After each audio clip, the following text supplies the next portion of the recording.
room is quiet now, and outside, the streets are slick with rain, reflecting streetlights like tired little mirrors. You can let your shoulders drop just a bit while the radio in the corner murmurs low, more habit than urgency. Tonight, you are not here for gore or shouting or cheap suspense.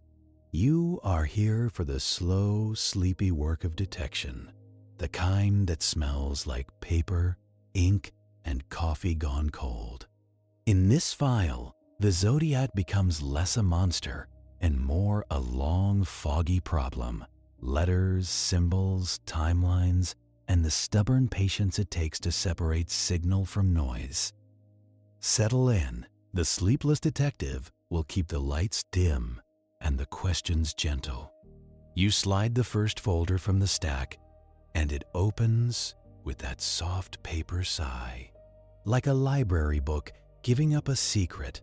The Zodiac case is famous, sure, but in real life, fame just means more fingerprints on the same doorknob, more opinions, more noise. Your job is smaller than people think.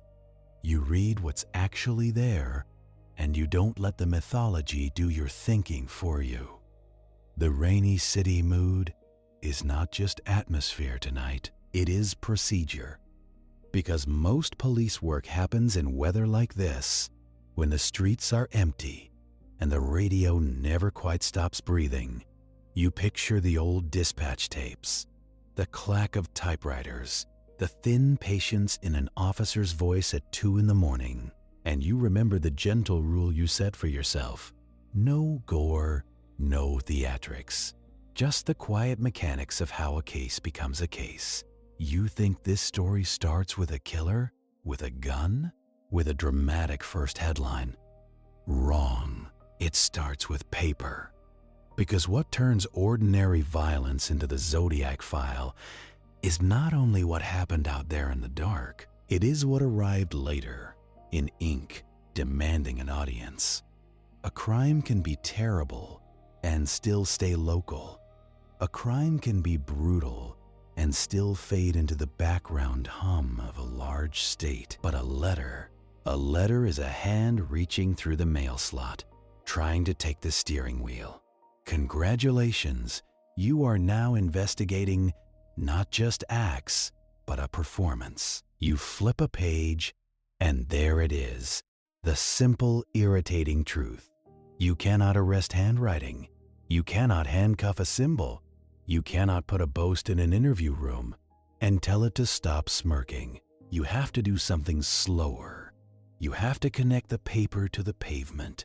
So you begin where investigators always begin, with what can be dated, logged, and verified. The basic trail of communications. Letters mailed to newspapers and police. Claims of responsibility.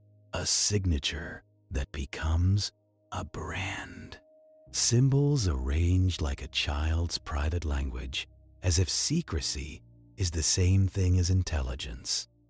And you keep your voice level, because that is what the work requires. The point is not to be impressed. The point is to decide what is real, what is borrowed, and what is bait. You let the city outside your window do its rainy thing, while you look at the earliest communications in the file. In the late 1960s, several letters arrive at Bay Area newspapers, each claiming the writer is the killer police have been trying to identify. The writer pushes for publication, like attention is oxygen. The letters include a cryptogram, a cipher, a substitution code made of symbols, meant to be broken. Here is the first practical problem, and it is almost boring in its simplicity. When you receive a letter like that, you do not automatically know it came from the killer. You know only that it came from someone who wants to be treated as the killer. Those are not the same thing. So you ask the slow questions. Does the letter contain details that were not public? Does it line up with the timeline? Does it refer to evidence only the offender would know? Does it show knowledge of a scene that reporters did not have? Because the world is full of people willing to write a scary letter, and it is also full of people willing to believe them.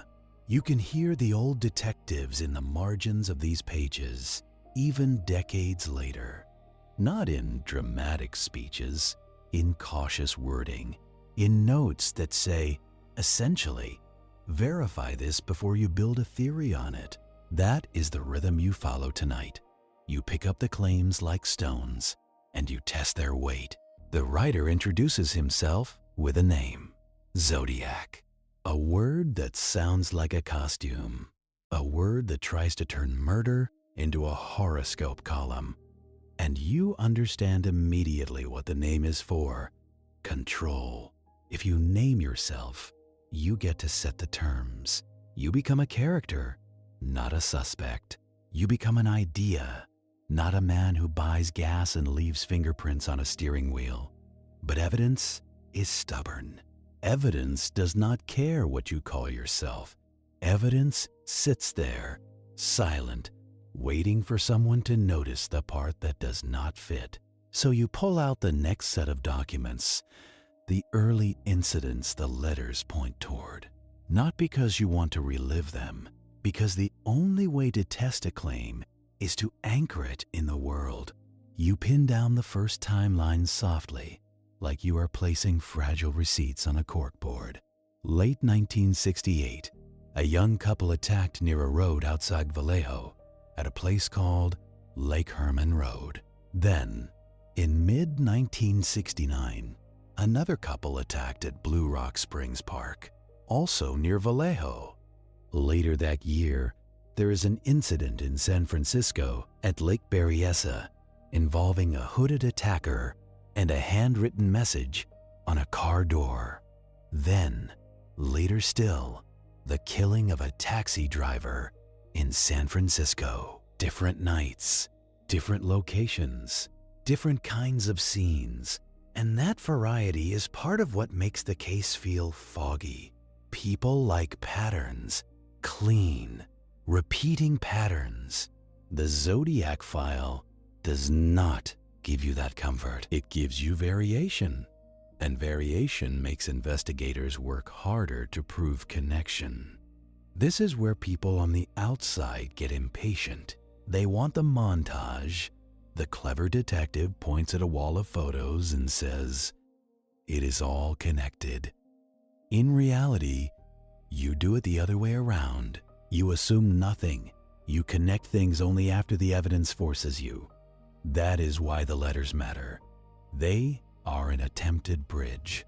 The writer is trying to link events under one signature, and your job is to decide if the bridge is real or if it is just painted on the water. So you look for what investigators looked for. Specifics, the kind of details that would be hard to guess. In some of the early letters, the writer includes information about ammunition, about the number of shots, about positions and timing. You do not say automatically, "This proves anything." Some of those details can leak. Witnesses talk. First responders talk. A detail can slip from a report into a rumor, and then into a newspaper, and then back into a letter written by a bored person with a typewriter. But some details are harder to explain away. In certain communications, the writer appears to know facts that were not widely reported at the time, and that shifts the probability. Not certainty, but probability. Congratulations. You have arrived at the least satisfying part of investigative work. You rarely get yes or no. You get a scale: likely, unlikely, consistent, inconsistent. And you build your case on the consistent parts.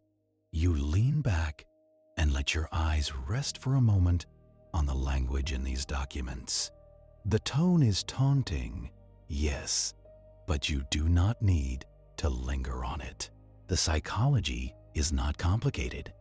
The writer wants attention, and attention requires fear. Fear requires the idea that the offender is everywhere, that the offender is smarter than you, that the offender is in control.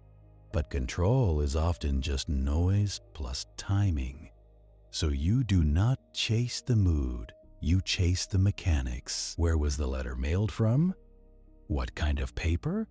What kind of ink? What kind of handwriting habits? Are there indentations from previous writing? Are there consistent spelling quirks?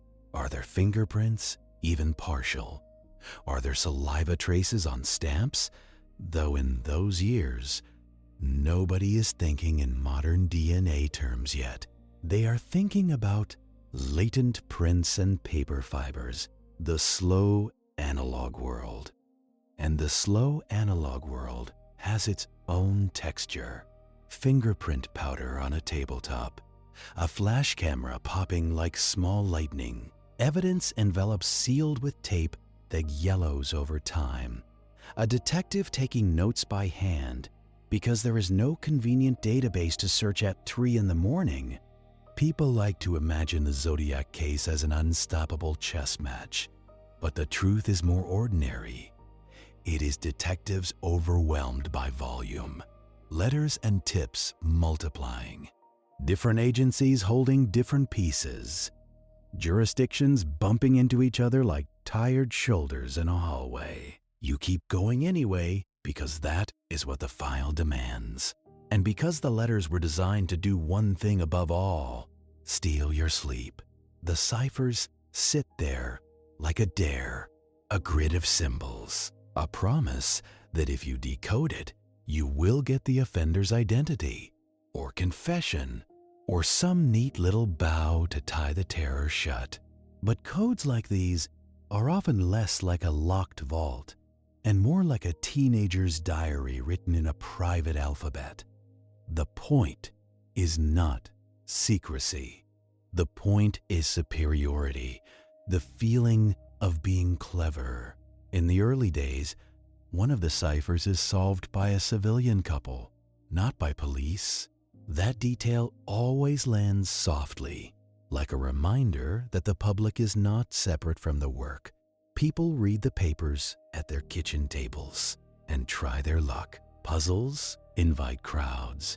Crowds bring insight, and crowds bring chaos. When a cipher breaks, what you get is words. And words are not automatically evidence. Words can be lies. Words can be performance. Words can be a person talking to himself in the mirror. The solved message, in its plain meaning, does not give you a name you can arrest. It gives you a worldview, a kind of bragging explanation. It tells you the writer wants attention, and wants to be feared, and wants to be remembered, which you already knew because you are holding his letter, so you mark it as a data point, not a miracle. This is the calm truth that television forgets. Even when you solve a code, you rarely solve a case. The code can confirm authorship, show linguistic habits, or hint at motive, but it does not walk into court on its own.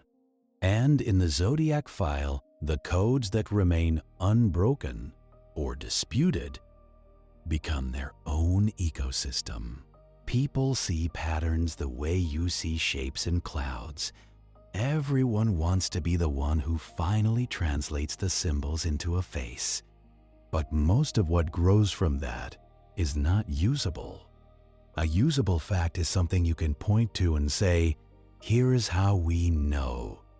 Here's the chain. Here's the method. Here's what it rules in and what it rules out. In the late 1960s, cryptography is not as accessible as it will be later, but it is also not magic. Many of these ciphers are substitution ciphers, where each symbol stands for a letter. The weakness in such systems is repetition. If a symbol shows up often, it may stand for a common letter, like E. If a pattern repeats, it may indicate a common word. It is like trying to solve a crossword without clues, using only frequency and patience. That patience is the theme of your night, so you read about the investigators watching the public reaction to the codes, and you can almost feel their exhaustion. They have to evaluate every claimed solution. Some are sincere, many are nonsense. All of them take time, and time is the one resource the case eats without chewing. Meanwhile, the evidence that actually matters is quieter. Ballistics comparisons, witness statements, timelines, the kind of work that happens under fluorescent lights, where nothing looks cinematic and everything matters anyway. You return to the timeline again, because the timeline is how you keep your footing in the fog. Lake Herman Road. The scene is a turnout, a lover's lane type of spot, where a car can park away from the street. Blue Rock Springs. Another night, another parked car, another sudden intrusion. Lake Berryessa. Daylight. An outdoor setting. A different kind of approach. San Francisco. A taxi. A street corner. A city that does not stop breathing.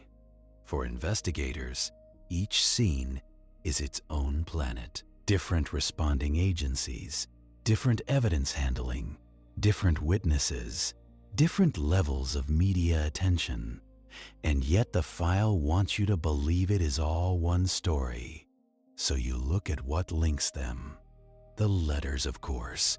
The writer taking responsibility. The handwriting on the car door at Lake Berryessa, which becomes a physical link between a scene and the Zodiac signature. The general pattern of targeting couples, at least in some incidents. The use of a firearm in early attacks, then a knife at Lake Berryessa, which complicates the neat picture people want. This is where your mind tries to simplify, because the brain loves shortcuts.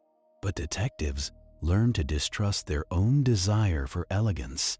A single offender can change methods. A single offender can be inconsistent. And sometimes, what looks like one offender is more than one. You do not get to decide based on vibes. You decide based on what can be supported. That brings you to one of the hardest parts of the Zodiac case. Memory. Witnesses are not cameras. They are people with pounding hearts and partial light. A witness sees a shape, a posture, a jacket, a haircut that might be common. Later, after the news hits, that memory gets stirred. Neighbors talk. Newspapers describe. Sketches circulate, and the original memory becomes layered with everyone else's version. You read the reports, and you can feel the delicacy. A witness describes a man walking away. A witness sees a face under a street lamp. Police take that description and try to render it into a composite sketch. The sketch becomes famous, and then it becomes a kind of mask that people search for everywhere. But sketches are not portraits. They are best guesses assembled from human impressions. Useful? Yes. Not magical. A sketch can generate leads. It can also generate thousands of false ones, because plenty of men, especially in that time and place, could resemble a sketch if you squint. You picture the process. An artist with a pencil. A witness trying to be helpful but unsure. The artist asking, was the nose narrower? Was the jaw more square? Were the eyes closer together? The witness nodding, then hesitating, then nodding again? Because people want to be accurate, but they also want to be done with it. They want to go home and pretend they did not see what they saw. And you, the detective, are stuck with the result. A face that is both specific and vague, a shape of a maybe. Rumors grow around that shape.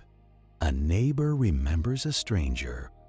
A coworker suddenly seems suspicious. The case becomes a shadow everyone recognizes, but nobody can hold.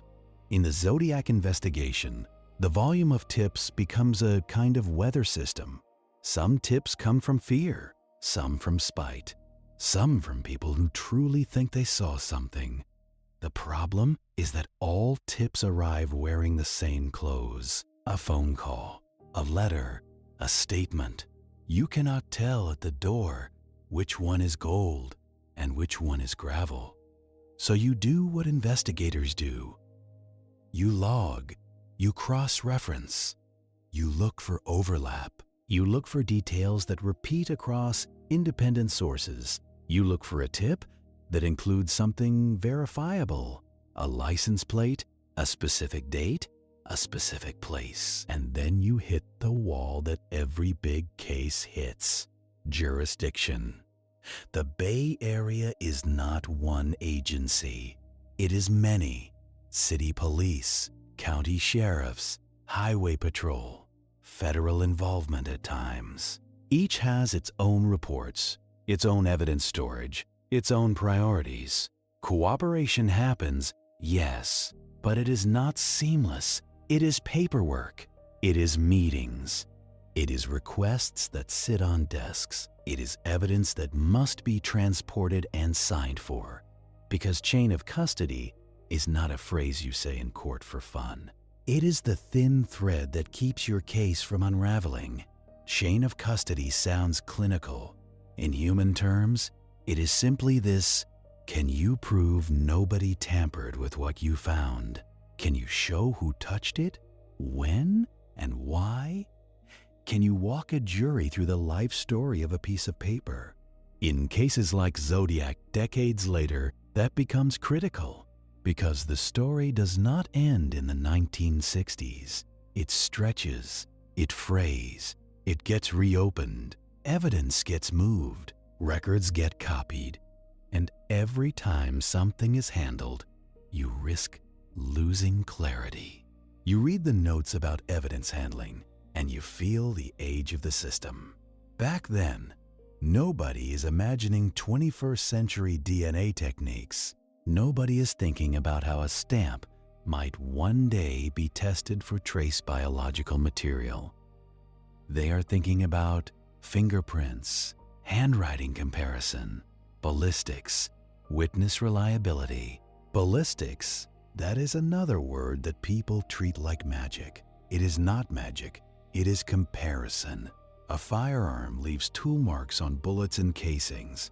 Those marks can be compared, like matching scratches.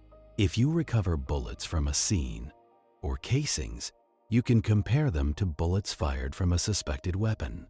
The idea is that each gun has a kind of mechanical signature. In the Zodiac case, investigators attempted to link incidents through such comparisons where possible, but evidence is often incomplete. Sometimes you do not recover the bullet.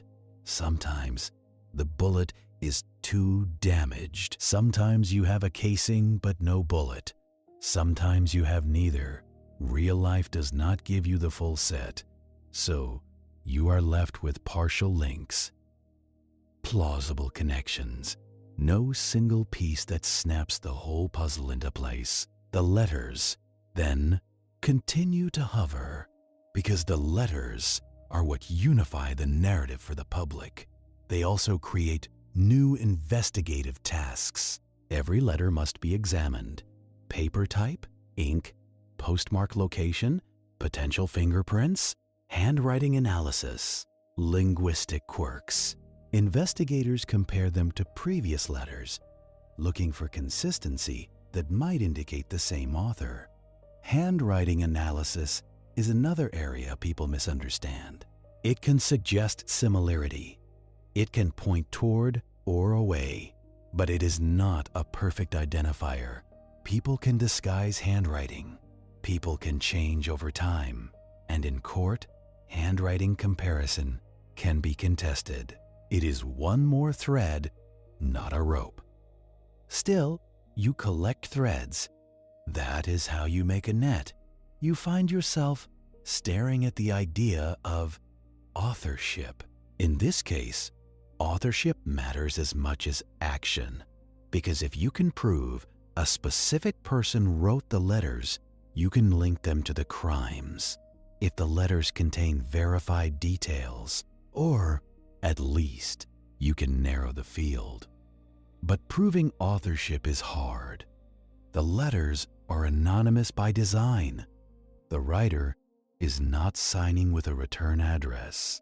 And even if you find a partial print, you must match it to someone already in a database or someone you can legally obtain prints from. In the 1960s and 1970s, databases are not what they are now. Fingerprints exist, yes, but they are stored in systems that require manual comparison, and the process is slow. If you have ever tried to find one specific document in a messy archive, you understand the feeling. It is not glamorous. It is stiff shoulders and tired eyes. You keep reading, and you notice the case does what big cases always do. It becomes a mirror. People project their fears onto it, their theories, their certainty, and investigators have to keep returning to the same calm question: what can we prove? That question becomes especially important when you reach the codes again, the ones that refuse to sit still. Unsolved ciphers invite obsession.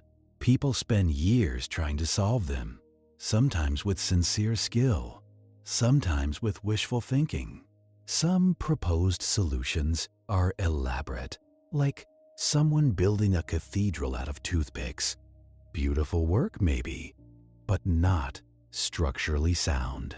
A good solution must do more than produce readable words. It must be explainable, reproducible. It must show a method that fits the cipher structure, not a method that forces the symbols to confess. Because you can make almost any jumble of symbols say something if you are willing to cheat enough. That is true in cryptography, and it is true in investigations. If you want a suspect badly enough, you can start seeing them everywhere. That is why the file needs you to be boring. Boring is disciplined. Boring is careful. Boring is what keeps you from ruining lives with your imagination. So you place the codes in their proper role. They are part of the story. They are part of the offender's attempt to control the narrative. They are also part of the public's fascination, but they are not the whole case. The whole case is quieter. It is a list of calls, interviews, and reports. It is detectives taking statements from people who were scared and half asleep. It is officers driving the same roads again, looking for a turnout, trying to see it from a different angle. It is checking pawn shops for weapons.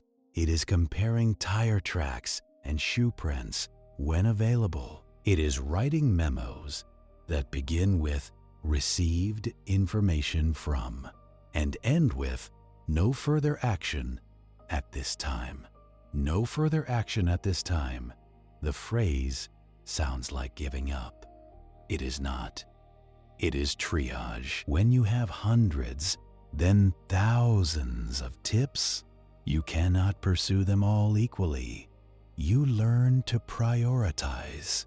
You learn to close loops.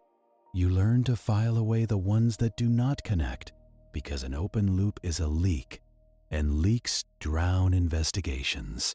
And still, the case breathes. Letters arrive. New claims, new symbols, new threats. The public pressure swells and recedes like tidewater. Politicians ask for updates. Newspapers want copy. People want reassurance that the monster will be caught. But you, in the evidence room, understand something the public rarely wants to hear. The work is slow, because reality is slow. You turn another page and you return to the first small shock you promised yourself you would start with. How the Zodiac introduces himself. He does it the way many offenders do when they reach out, not with a confession full of remorse, with a demand. Publish this, print my cipher, give me attention. And in that demand is a tactical move, to use the media as a delivery system. You consider the dilemma investigators faced. If newspapers print the letters, they may inflame fear and encourage the offender. If they do not, they may lose an opportunity to gather information, to see how the offender reacts, to invite mistakes. In some cases, publishing communications can prompt a killer to reveal more or to slip up. In other cases, it simply rewards them. There is no perfect answer, only imperfect choices made under pressure. You read how the newspapers handled it and how law enforcement responded. You see the push and pull. You also see a more basic truth. The public and the police are in a relationship in cases like this. The public provides tips, witnesses, sightings. The police provide updates, warnings, and reassurance.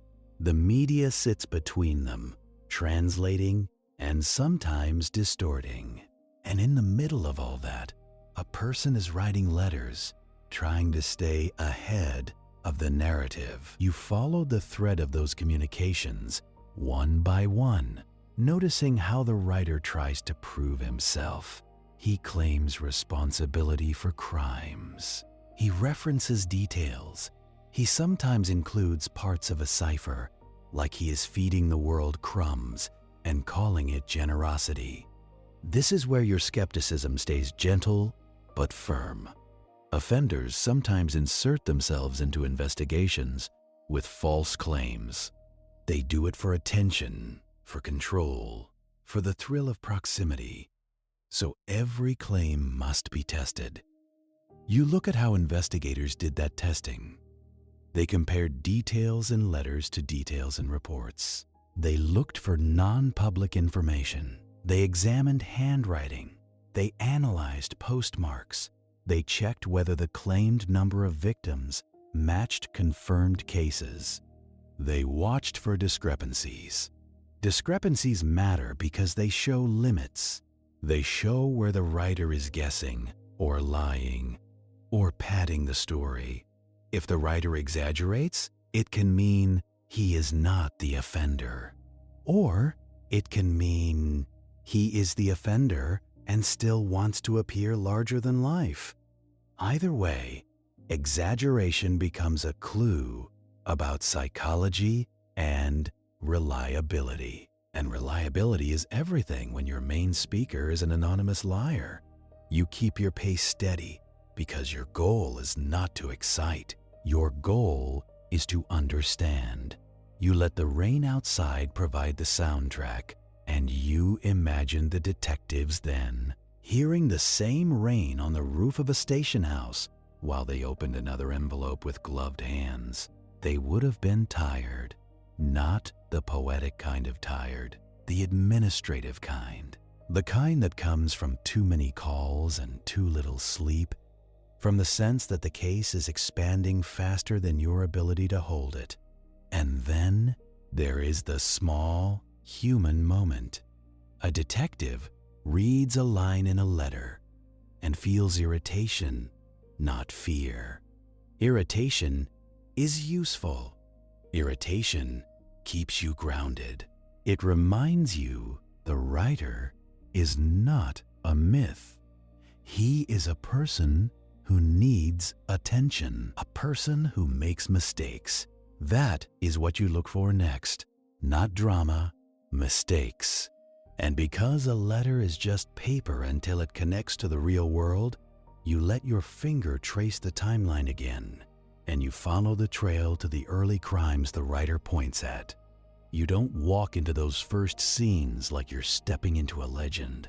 You step in like you always do, carefully, a little annoyed, and already aware that the truth will be smaller than the headlines. You start with Lake Herman Road because that's where the paperwork insists you begin. You picture the place as it was described, an out-of-the-way turnout, the kind of spot that borrows privacy from distance. The air would have been cold enough to make metal sting. The road would have held that quiet, rural emptiness where any engine sound carries. You are not there to imagine the worst. You are there to inventory what's left. A scene like that does not hand you a neat story. It hands you fragments, tire impressions that might mean something or might mean nothing, footwear marks that look crisp in a photograph, then blur into ambiguity once you remember how many shoes exist in the world. Cartridge casings, if you are lucky. And the worst part of luck is how you have to depend on it. You crouch in your mind beside a patch of gravel and ask the boring questions. Where were vehicles positioned? What direction did they face? How far from the road? What could a passerby see? And what would they miss? How long could something happen out there before anyone noticed? You keep your focus on what can be tested. The rest is just mood. Then you move to Blue Rock Springs because the second event is where the case begins to behave like a pattern. Another couple, another parked car, another intrusion that doesn't belong. People love the word pattern. It makes them feel safe, like chaos has a zipper. But the file won't let you zip it shut. The second scene is closer to town, more likely to be disturbed, more likely to grow witnesses who were not there at the moment. You can almost hear the difference. More distant traffic, maybe a radio playing somewhere, the faint hum of streetlights. That hum matters because light changes what people think they saw. And now you get one of the early details that investigators cling to, not because it is dramatic, but because it is specific. A call comes in after the attack, a voice controlled enough to deliver information. The caller provides a location. The call claims responsibility. The call is short, like a person checking a box. You don't romanticize it. You don't call it a chilling confession. You call it what it is, an attempt to steer the investigation and to prove authorship. Congratulations, you've just been handed a lead that can't be dusted for prints. So you do the practical thing. You look at phone records, routing, payphones, proximity. In those years, tracing a call is not a sleek computer animation. It is technicians, switchboards, and time. And time is what you never have. Still, the call matters because it becomes part of how investigators decide the letter writer is not just a bored copycat. It is another point on that probability scale, not certainty, not closure, just a heavier stone in the pocket. You keep going because the next event is where the case changes texture. Lake Berryessa is daylight. It is outdoors. It is not a car parked under a street lamp. It is open space, bright enough to show details, and quiet enough for a voice to carry. The shift matters because it suggests either confidence or improvisation or something messier than either. In daylight scenes, people assume witnesses will be better. Sometimes they are. Sometimes they aren't. Daylight gives you clarity, and clarity gives you false confidence. People think they remember everything because they could see everything. But stress edits memory. Fear crops the frame. What makes this scene different in the file, though, is not the sunlight. It's the physical linkage left behind. The writing on a car door. In the detective part of your brain, You treat that writing like a small miracle, not because it is poetic, because it is traceable. It is a behavior that can be compared. A handwriting sample that sits at a known scene, at a known time, and it introduces another quiet reality check. Handwriting can connect documents. It can suggest the same author, but it rarely turns into a handcuff by itself. The world is full of similar strokes and similar slants, and a person can disguise it, especially if they have time. Still, you file it under useful. Useful is a rare category in cases that run on noise. Then there is San Francisco, the taxi driver, the city streets, the shift again. A different environment, different risks, more eyes, more patrol cars, more random chance of interruption. This is where the public imagination tends to spike. Urban danger? A killer moving through the city like a shadow. But your mind stays on the unglamorous details. Dispatch times, beat maps, the way a radio call gets misunderstood and relayed wrong because everyone is tired and the night is loud. The case becomes famous for how it slips through fingers, but you know fingers are not the problem. Systems are. You look at the overlap between incidents, and you try to keep it simple. What's consistent? What's inconsistent? What might be explained by one person changing method, and what might suggest separate offenders? You do not get to decide based on the brand name. You decide based on the evidence. So you go back to the letters, because the letters are where the offender tries to sew the incidents together.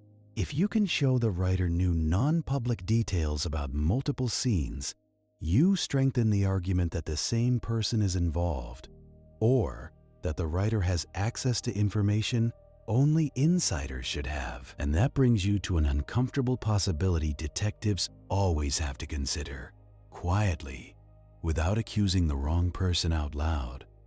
Information leaks. Not always malicious. Not always dramatic. Sometimes it leaks because a responder talks at home.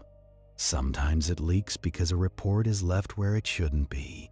Sometimes a journalist hears something off the record. Sometimes a clerk overhears. The leak does not need a conspiracy. It just needs a human being. That means your job isn't only to check what the letter says, it's to check when the letter says it. Timing can be a witness. A letter postmarked before a detail is public is different from a letter postmarked after. So you build a small timeline inside the timeline. Incident, initial reporting, press coverage, follow-up coverage, letter arrival, letter content. Repeat, this is the part people never put in movies because it looks like paperwork, and it is. But paperwork is where offenders trip because paperwork remembers dates better than humans do. You read that the early letters included a demand, print this or else. The newspapers and police are forced into an awkward dance. Publish, and you amplify fear. Don't publish, and you risk losing a channel of contact, and you risk the offender escalating just to be heard. There's no clean choice, only choices. And now you start to notice something that becomes important later. The offender's relationship with attention is not stable. Sometimes the communications are frequent. Sometimes they go quiet. Sometimes they spike again when the public focus drifts. That rhythm is its own kind of clue. Not a fingerprint, not a face, but a behavioral pattern that says you are dealing with someone who watches reactions. It's like someone refreshing a page over and over, waiting for the world to notice them. The only difference is that their notifications are printed on newsstands. Congratulations! you're not just investigating crime scenes. You're investigating an ego. You take a slow step back and look at what the investigators were doing during those early months. They weren't chasing one suspect down an alley. They were trying to build coordination where there wasn't much. Vallejo has its own concerns. Napa has its own. San Francisco has its own. And each department has its own chain of evidence, its own leadership, its own way of doing things. The public imagines a single task force, a single board on a wall. In reality, you have parallel efforts, sometimes cooperative, sometimes accidentally stepping on each other. And the case is young enough then that nobody knows how long it will last. That matters. Because early decisions, how evidence is stored, how reports are written, how comparisons are documented, those decisions echo for decades. A fingerprint card filed wrong becomes a ghost later. An envelope not preserved properly becomes a regret. A memo that doesn't include the full context becomes a trap for someone reading it 30 years later. You are always working for your future self, even if you don't know it yet. Now you let the file pull you into the quieter work, witnesses, sketches, and the fragile business of memory. Because memory is where the case becomes both vivid and unreliable. You start with the idea that a witness statement is not a photograph. It is a human trying to translate panic into words. A person sees a car. They see a man. Maybe they see a movement, a posture, a silhouette. They hear something. Later, in an interview room that smells like stale smoke and paper, someone asks them to be precise. How tall? What color jacket? Any facial hair? Hairline? Glasses? Age? You watch the mind do what minds do. It fills gaps with what feels reasonable. It borrows from other memories. It tries to be helpful. And investigators, being human, want to believe the witness. They want the witness to be the key. But they also know that the more famous a case becomes, the more contaminated memory gets. A sketch comes out, and suddenly everyone has seen that face. They've seen it in newspapers, on posters, in their own imagination. Then, a stranger at a grocery store has the same shape of head. And now, you have a tip. Thousands of tips. Your phone rings. You take the call. Someone says, "I saw him, I'm sure." They sound sincere. They sound excited sometimes, like they have found purpose in the fear. You write it down anyway. Because every tip deserves at least a moment of respect, even the wrong ones. Then you do the next boring thing. You try to verify. Can they place the sighting in time? Can they place it in space? Can they describe a car in a way that isn't just a light-colored sedan? Can they provide a license plate, even partial? Can they point to a reason they noticed in the first place? Often, they can't. Not because they are lying, because attention is a narrow beam, and most people do not walk around cataloging strangers. So you keep searching for the ones that come with anchors. And the case gives you some anchors in the form of witness descriptions from the San Francisco incident, where a person is seen, a figure moving away. A description becomes a sketch. The sketch becomes iconic. Iconic is a problem word. Iconic means everyone has an opinion. In your mind, you return the sketch to its proper role. A tool, a starting point, not a verdict. Sketches are composite drawings assembled from features described by witnesses. The artist does not see the offender. The artist sees a witness's memory, And memory, under stress, tends to focus on certain elements and blur others. People remember hair because hair is a frame. People remember glasses. People remember a heavy build. But exact nose shape, exact eye spacing, subtle asymmetry, those vanish. So when you read about suspects later and you see people arguing over whether a person matches the sketch, you keep your cynicism close. Many men can match a sketch the way many keys can look similar in a drawer. The question is whether the key turns the lock. The lock, in this case, is evidence. You follow how investigators used the sketch anyway. They compared it to known offenders. They ran down men who resembled it and lived nearby. They checked employment records, military records, anyone with relevant skills, anyone with a history that made them feel possible. Possible is another dangerous word. Possible is infinite. So you narrow. You go where the case forces you. Letters, handwriting, postmarks. Postmarks are one of those details that sound boring until you realize what they mean. A postmark can tell you where and when an envelope entered the mail stream. It does not tell you who dropped it, but it can put the writer in a general area at a general time.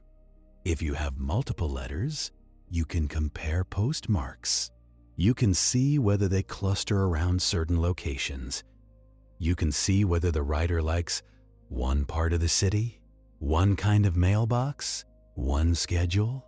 And because the offender wants attention, the letters keep coming, and each letter is both a taunt and a chance. You examine them for routine. Does he use the same size envelope? The same paper? The same pen? Does he fold the paper the same way? Does he address the envelope with the same spacing, the same pressure? Pressure is a real thing in handwriting. Not emotional pressure, though that's there too. Physical pressure. How hard the pen pushes into paper. Sometimes you can see it on the backside. Impressions like faint grooves. It's intimate in a way that is almost irritating. This person is anonymous, but you can see how their hand behaves. You can see their little habits. It makes them feel close, like a stranger standing behind you in line. You check for fingerprints, latent prints, the ones that are invisible until you treat them. But paper is a bad surface for prints. Ink smears, oils soak, and envelopes get handled by many people, which complicates identification. And then there's the stamp. Back then, a stamp was just a stamp. Postage, paid. In the modern era, a stamp becomes a possible biological sample if it was licked. That is where the file begins to stretch into the future, even though you are still in the early years right now. It's a strange feeling, reading old reports with modern knowledge. You see the places where the past didn't know what it was holding, but you can't blame them. They were fighting with the tools they had. So you keep the investigation grounded in its era. You follow the leads the way they did. Interviews, surveillance when possible, checking known offenders, checking weapons purchases, checking handwriting samples where legal and practical. Handwriting samples are difficult too. You need a reason to request them. You need a suspect. You need consent or legal authority. You can't just drag every man who looks like a sketch into a room and make him write. And even if you did, the offender might disguise it. He might use his other hand. He might print instead of cursive. He might change the slant. So a handwriting comparison often becomes a way to rule out, not to rule in. That is how most forensic work actually behaves. It trims the tree. It rarely hands you fruit. the file begins to thicken with the long middle years, where leads multiply and certainty shrinks, because the early intensity can't last forever. The public can't stay at full panic for decades. They get tired, they adapt, they lock doors, they stop parking in certain places, they warn their kids, and then they move on because life insists. But the case doesn't move on. It just moves into cabinets. You imagine the physical reality of it. A folder labeled with a case number. A row of folders, a room that smells like dust and stale air. A detective assigned to review old tips, old reports, the same names appearing again and again, like a song stuck in the mind. The work becomes less about chasing and more about maintaining evidence, maintaining records, maintaining the possibility of a future break. This is what people mean when they say, a case goes cold. It doesn't freeze. It just stops steaming. So, you follow the investigators into the routine. Phone calls that begin with, "I heard something," and end with, "Thank you. We will look into it." Interviews with people who want to be helpful but can't remember. Reports that summarize hours of conversation into 3 paragraphs of disappointment. And you can feel the bureaucratic weight. Different agencies, different formats, some reports typed, some handwritten, some missing pages, some filed under the wrong date, some copied too many times until the ink fades and the words become ghosts. You learn to read those ghosts anyway. You also learn how leads are born in big cases. Sometimes a suspect comes from proximity. Someone lived near a scene. Sometimes from behavior. Someone made a strange comment. Sometimes from a tip, an ex-spouse, an angry neighbor, a coworker with a grudge. And sometimes, suspects come from the simplest thing in the world. A person matches the sketch and owns the wrong kind of confidence. You keep your cynicism practical. People who are guilty often tell on themselves in boring ways. They insert themselves, they brag, they threaten lawsuits, they try to control the conversation. They show up when nobody asked them to. But people who are innocent can behave strangely too. Anxiety makes people weird. Fear makes people talk too much. And in a famous case, even normal behavior gets interpreted as suspicious. So, you need something better than vibes. You start watching how investigators triage tips. They looked for details that were not in the newspapers. They looked for people who had access to those details. Police employees, hospital staff, journalists, anyone who might overhear. They looked for handwriting similarities between letters and known writings. They looked for geographic patterns in the mailings, even if they were broad. And they made lists, lots of lists, a list of persons of interest, a list of cleared suspects, a list of people who might be rechecked if new evidence appears. And every list comes with a quiet understanding. Cleared does not always mean innocent. Sometimes it just means we can't prove it. You can feel how that wears on detectives. Not the dramatic kind of wear, the slow kind. The kind that makes you drink cold coffee because you forgot it was there.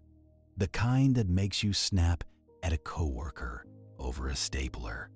The case becomes part of careers. Young detectives hear about it as a legend.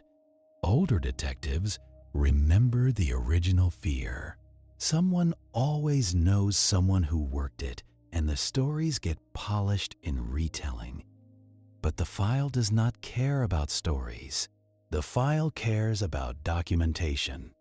That's why the long middle is full of small, dull victories. A tip that gets resolved. A suspect that gets eliminated. A handwriting comparison that suggests probably not. A fingerprint check that comes back no match. No match is the most common phrase in forensic work. It is also the most demoralizing. So you understand why people cling to suspects that almost fit. Almost is comforting. Almost feels like, in the Zodiac case, there are several names that become part of the public conversation, not because the evidence is perfect, but because the story around them is satisfying. A man with a criminal history. A man with odd behavior. A man someone swears was capable. You keep those names in their proper place. In folders. A suspect folder is not a verdict. It is a collection of reasons someone looked and reasons someone couldn't finish the job. Some folders are thick, some are thin, some are mostly rumors with staples. And rumor has a particular smell. It smells like certainty without paperwork. You flip through the mental folders and you focus on the mechanism of suspicion. One common reason a person becomes a suspect is that someone points at them, sometimes years later, and says, "I always thought it was him." That kind of statement feels powerful to the person saying it. It feels like a confession of intuition. But intuition is not evidence. Intuition is a weather report from the nervous system.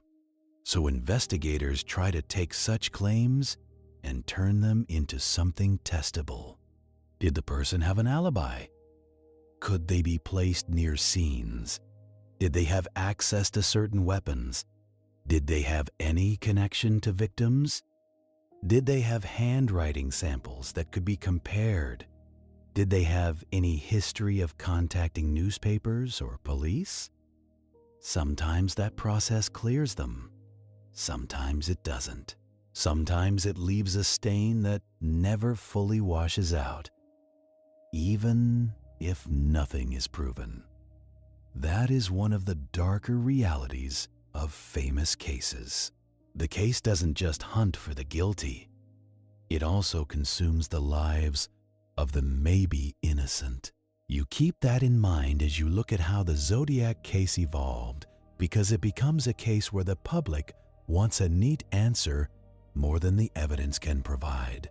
And the comfort of a neat answer is a powerful drug. People pick a suspect and then build a world around them. They compare photos to sketches. They interpret every hobby as a clue. They treat coincidences like confession. You've seen that behavior in other cases too.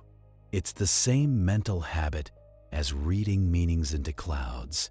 It feels like making sense of chaos. It is also a way to be wrong with confidence. In an investigation, confidence is cheap. Evidence is expensive. So the detectives in the file keep returning to method. They check, recheck. They ask other agencies for records. They compare notes. They look for a mistake made by the offender, something he could not control. But the offender has one advantage that is as boring as it is frustrating. He doesn't have to do anything. He can stop writing. He can stop acting. He can go quiet. Investigators cannot.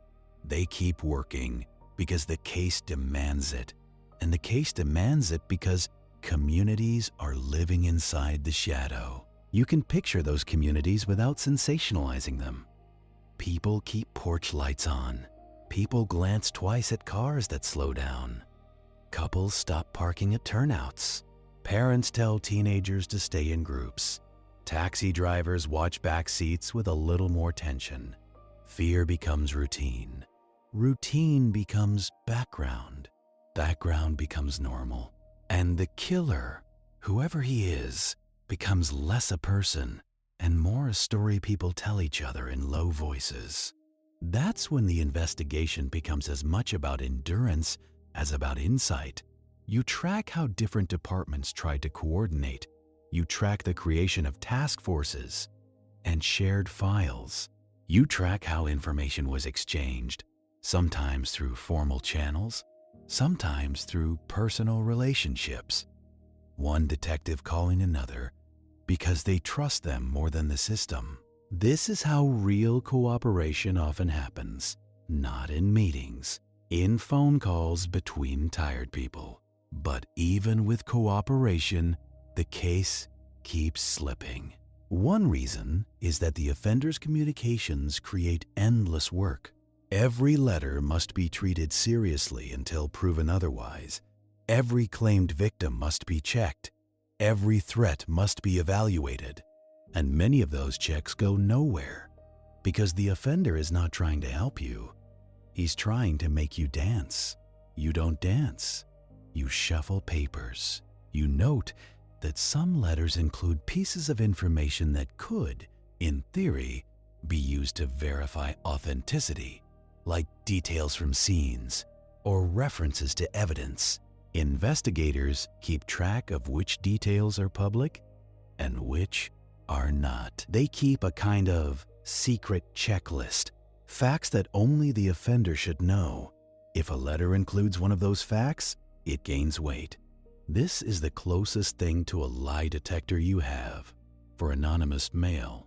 But the secret checklist can be compromised if information leaks. So investigators must also be careful about what they reveal at press conferences, what they share with reporters, what goes into public bulletins. The public hates that secrecy. They think it is arrogance. They think it is withholding. In reality, it is preservation. You don't announce every fact you know because facts are bait, and you need bait that the offender hasn't already swallowed. That brings you back to the ciphers, because the ciphers are another form of bait. The offender wants to be decoded, but he also wants to remain unknown. It's a contradiction you see often in offenders who communicate. They crave recognition without accountability. And contradiction is where mistakes live. The problem is, the Zodiac case has enough contradiction to drown in. There are disputed letters, disputed communications, debates over which are authentic, debates over whether some were hoaxes, debates that never quite end. So investigators had to decide, letter by letter, what to treat as genuine. They looked at handwriting. They looked at phrasing. They looked at the way the writer used certain words, certain spellings. Linguistic analysis is another tool that sounds fancy until you see how human it is. People have habits. They misspell the same words. They use the same odd punctuation. They repeat certain phrases like verbal tics. Those tics can connect writings or separate them. Again, it's often more useful for ruling out. Over time, the case also becomes influenced by shifting forensic standards. Early evidence collection was not designed for future DNA analysis. Items were handled without gloves sometimes, stored in ways that allowed contamination, not because people were careless, but because they didn't know what was coming. Later, when DNA becomes the new hope, investigators look back at old envelopes and stamps like they're looking at ancient treasure. But treasure can crumble in your hands. Biological material degrades. Heat, moisture, time, all do their work. And even if you extract something, you have to answer another question. Whose DNA is it? A letter can be handled by many people. A stamp can be licked by someone else. A lab result can tell you there is a profile, but it cannot tell you it belongs to the offender unless you can connect it through circumstance. So the modern promise is quiet. It is not a dramatic breakthrough. It is incremental. But you're not in the modern chapter yet. Not fully. Right now, you're still in the long middle, where detectives are doing the analog grind. And part of that grind is chasing suspects who seem, for a moment, to fit. You watch how a suspect becomes a suspect. Often, it begins with a tip that feels too detailed to ignore. Someone says a name. They provide a story. They claim the person talked strangely about the case, or the person owned weapons, or the person liked codes, or the person had a temper. Investigators check. They interview. They collect samples where possible. They compare handwriting. They compare prints. They run background checks. They look for military training, for familiarity with the Bay Area, for access to certain locations. Sometimes they find nothing. Sometimes they find other crimes. Sometimes they find a person who is unpleasant, but not provably guilty. That is another reality people don't like. Bad people are not always your bad person. And then there are suspects who become famous later, not because detectives conclusively identified them, but because writers, researchers, and civilians kept picking at the case like a scab. You don't dismiss those efforts outright. Sometimes civilians do find overlooked details. Sometimes they connect dots. Investigators missed because they were too busy surviving the day-to-day. But civilians also lack constraints. They don't have to worry about evidence admissibility. They don't have to worry about defamation. They don't have to worry about tunnel vision being punished in court. They can fall in love with a theory. You, in contrast, keep asking, what can be proven? As the years go on, the Zodiac file becomes less about active pursuit and more about periodic reevaluation. A new detective comes in and reviews old work. A new technique emerges, and they wonder if old evidence can be tested. A new tip arrives, sometimes decades late, and someone has to decide if it's worth reopening a drawer. Reopening a drawer is not romantic. It is a squeak of metal rails and a cough of dust. But sometimes, in that dust, there is something. Sometimes a suspect's name appears in two unrelated contexts. Sometimes a tip matches an old report. Sometimes a piece of evidence overlooked becomes important because technology changed. So the case doesn't die, it hibernates, and in hibernation, it gathers myth. The myth says the killer was a genius. The myth says he was untouchable. The myth says the police were helpless. The paperwork says something more ordinary. The paperwork says there was evidence, but not enough. The paperwork says there were leads, but too many. The paperwork says there were humans doing their best inside imperfect systems. That doesn't make for a neat movie. It makes for reality. Now you let your attention settle on one of the most fragile elements again: identification. In several incidents, witnesses reported seeing a man or a figure near scenes. In the San Francisco incident, there were witnesses who saw someone in the vicinity. A composite sketch comes from those accounts. Investigators attempted to use that sketch to identify suspects.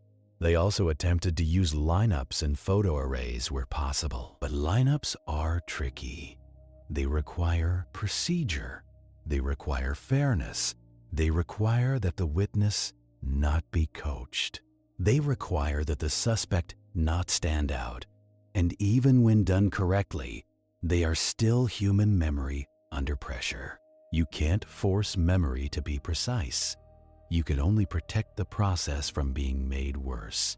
In famous cases, it is often made worse. Witnesses hear about the case. They see sketches. Their minds update, so when they later view photos, they are not remembering the original face. They are remembering the face they have been imagining for weeks. This is why some investigators prefer to get witness descriptions and identification procedures done quickly before the media floods the mind. But quickly isn't always possible. Not when people are injured, not when scenes are chaotic, not when departments are overwhelmed. So you see the case fighting itself, time damaging memory, and publicity damaging it faster. You begin to understand why the long middle is so exhausting. It is not just the offender's actions, it is the case's own momentum. Every new letter resets fear. Every new article generates tips. Every new tip requires processing. Processing requires manpower. Manpower is limited. Meanwhile, other crimes keep happening. The city keeps calling. Patrol officers keep responding to domestic disputes, burglaries, accidents. Detectives keep working robberies, assaults, missing persons. A famous case does not stop the world. It just sits on top of it. Heavy. So the Zodiac case becomes at times a file that gets attention in waves. A letter arrives. Wave. A suspected connection to another crime. Wave. A documentary. Wave. A book. Wave. Each wave shakes loose more tips, more theories. And each wave requires someone to do the same boring work again. Evaluate, compare, file, dismiss, or pursue. You start seeing why investigators can sound cynical. Not because they don't care, because caring too loudly will burn you out. So they care quietly. They care in the form of correct paperwork, proper evidence storage, careful interview notes. They care by not making promises they cannot keep. That quiet care is easy to miss unless you've lived in it.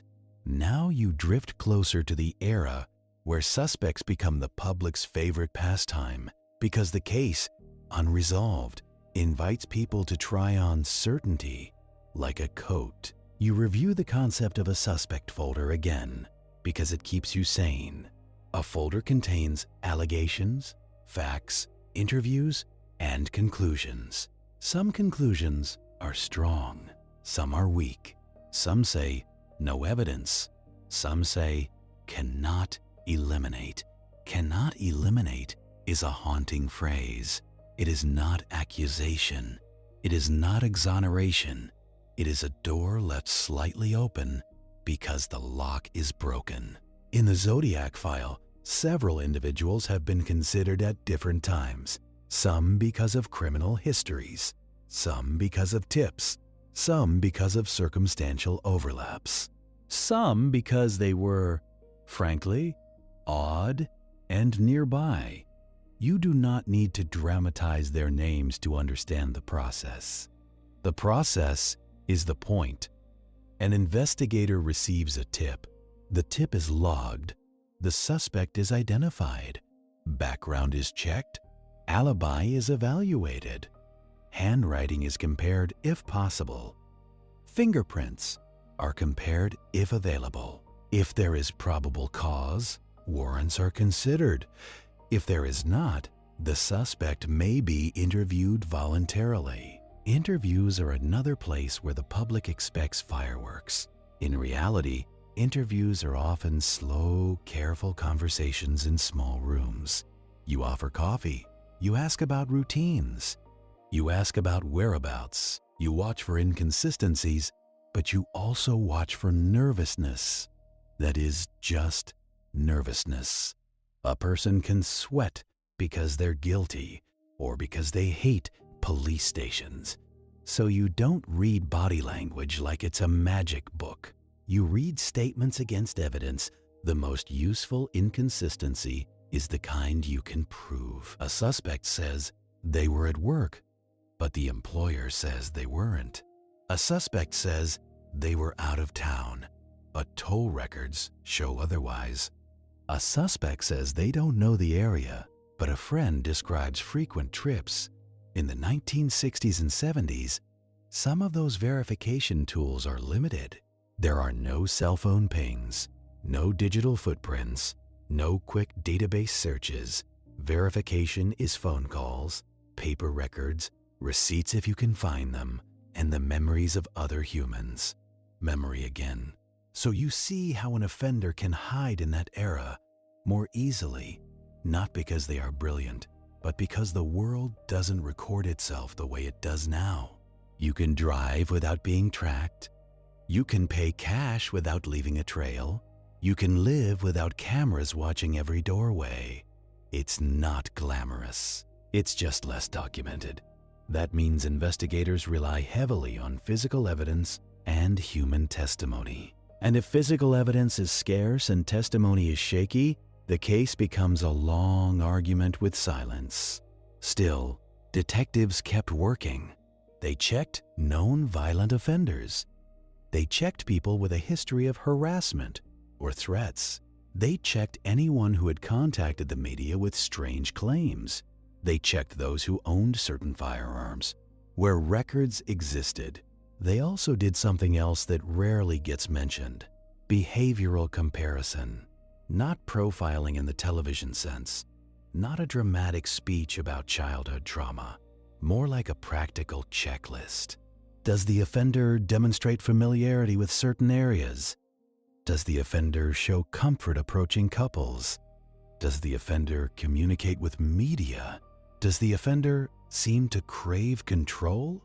These are not answers. They are filters. Filters help you prioritize, and prioritization is survival. Now you feel the file begin to tug you toward the modern era again, because you can't ignore what happens when old cases meet new tools.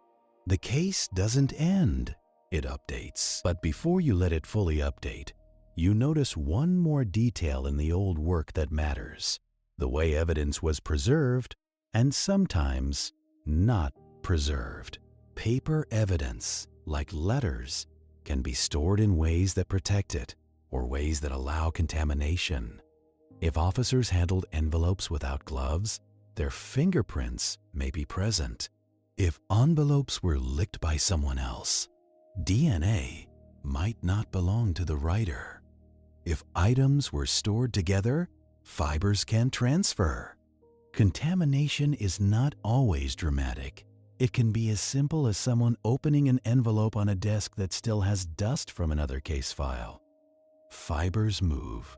Skin cells move. The world is messy. So when modern investigators later attempt to extract DNA from old stamps, they have to treat any result with caution. They have to ask whether they have the offender's DNA, or a postal worker's, or a detective's, or an editor's. Even if you get a profile, you need a comparison, a database match, a suspect sample, and those comparisons are governed by law, policy, and ethical constraints. So the modern chapter, when it comes, will not be a magic wand. It will be a slow cleaning of a fogged window, and as you sit with that thought, you realize the case is not one file. It is many files stacked in the same drawer. Letters, crimes, hoaxes, tips, suspects, analyses, re-analyses. The Zodiac case is a bureaucracy haunted by a symbol. You keep turning pages in your mind, and you let the next part of the investigation settle into place, because the long middle years aren't just about what investigators did. They're about what the case did to investigators. Detectives retire. Evidence custodians change. New people inherit old decisions. A young detective reads an old report and wonders why a certain lead was dismissed. Sometimes the lead was dismissed for a good reason, documented clearly. Sometimes it was dismissed because it was 2 in the morning and the detective had 15 other fires. Those human constraints shape the case as much as the offender does. So when someone later says, "How could they miss it?" you think, because they were busy being human. Now, as the file inches forward in time, you can feel the investigation preparing to shift towards suspects and theories, and the comfort people take in neat answers, because the longer a case goes unsolved, the louder certainty becomes. And certainty in true crime is often just ignorance with good posture. You gather the suspect folders in your mind like you're straightening a messy desk. You don't open all of them at once. You pick one, then another, and you look for the same thing each time. Not charisma, not creepiness, not resemblance to a sketch. You look for what connects a person to the physical world of the case. Letters, locations, weapons, prints, documented movements, corroborated statements. And as you reach for the first of those folders, you notice, quietly, without drama, that one detail keeps repeating across decades of attention. Everyone wants the case to end with a name, but the case, stubborn and boring, keeps insisting on something else. Method first, story second. So you open the next folder and you begin, patiently, to examine how a suspect becomes more than a rumor, and why, in this case, so many of them almost do. A suspect becomes more than a rumor the moment you can staple them to something that doesn't change.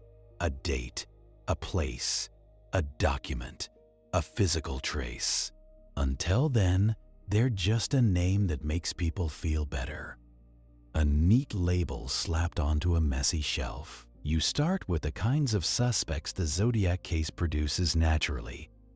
Men who are close to the geography, men who are close to the timing, men who are already in police files for other reasons, and men who, years later, get dragged into the light because someone wrote a book, or someone remembered a conversation differently, or someone finally decided their old grudge would look better in print. You learn to recognize the smell of those tips. It's not always malicious. Sometimes it's grief trying to turn into sense. Sometimes it's a person trying to be useful in a story where they felt useless. But sometimes it's just spite with a confident voice and no paperwork. So you do what you always do. You pull the thread gently and see if it's tied to anything real. Some suspect folders are thick because the person was investigated thoroughly. Others are thick because the person was talked about endlessly. Those are not the same kind of thickness. One is evidence. The other is noise wearing a trench coat. You open one folder and you find the familiar contents: a tip sheet, a short biography, a few interview summaries, a note about firearms, a note about military background. Because people love that detail. It makes the offender feel like a trained predator instead of what offenders usually are: opportunists with ego problems. You remind yourself, quietly, that military service is common, firearm ownership is common, being weird is common. If you treat common traits as proof, you'll arrest half the city and still miss your target. So you look for uncommon overlap. Uncommon overlap is where cases close. Handwriting gets mentioned in almost every serious suspect review. That makes sense because the case is glued together by letters. But handwriting comparisons tend to land with a dull thud, not a cinematic bang. They often say things like similarity noted, or inconsistent characteristics present, or cannot exclude. Cannot exclude. Congratulations. You have just received the most useless phrase that still sounds hopeful. It's the investigative version of saying, the key might fit if you shave it down and force the lock. If a suspect can't be excluded, the folder stays warm. Warm folders don't mean guilt. They mean you can't stop thinking about them, which is a dangerous way to run an investigation. You keep moving. You come to another kind of suspect entry, the ones built around the letters themselves. Someone claims the writing style matches a person they knew.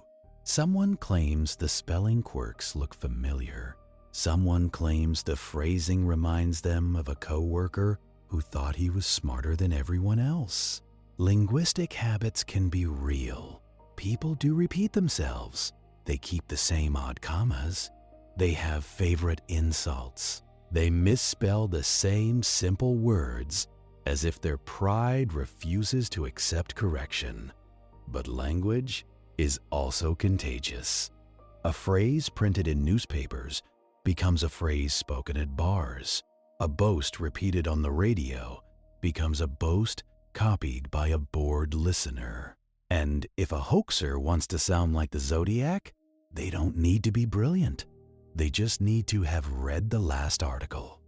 So you circle back to the only safe question: did this person have access to something the public did not? Access is often more important than personality.